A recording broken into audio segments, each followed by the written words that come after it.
정부가 세계무역기구 개발도상국 지위와 관련해 앞으로 있을 협상에서는 개도국 특혜를 주장하지 않기로 결정했습니다. 농업 분야 지원과 경쟁력 강화 방안도 함께 내놨는데요. 김영민 기자가 전해드립니다.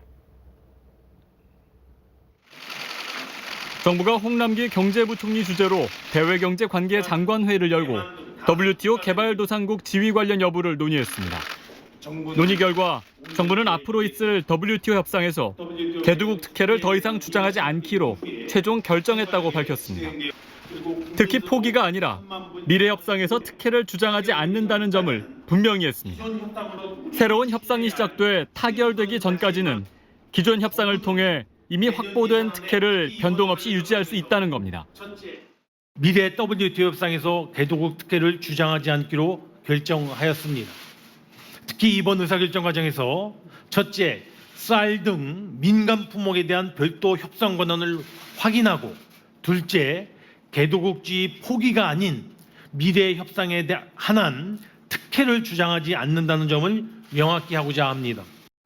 정부는 이번 결정과 관련해 세 가지 요인을 고려했습니다. 우리나라의 선진국으로서 대외적 위상과 특혜 관련 개도국들의 문제 제기, 우리에게 미치는 영향입니다. 특히 개도국 특혜를 주장하지 않더라도 당장 농업 분야에 미치는 영향이 없고 대비할 시간과 여력이 충분하다고 강조했습니다. 정부는 이와 함께 농업 경쟁력 강화를 위한 방안을 내놨습니다. 우선 농업인 소득과 경영 안정을 적극 지원하기로 했습니다. 이를 위해 공익형 직불제를 도입하고 재해 복구비의 지원 단가를 현실화할 방침입니다. 국산 농산물의 수요 기반을 넓히기 위해 주요 채소류에 대한 가격 안정제를 지속적으로 확대하기로 했습니다. 또 청년 영농 정착 지원금 등 청년 후계농 육성을 적극 추진할 계획입니다.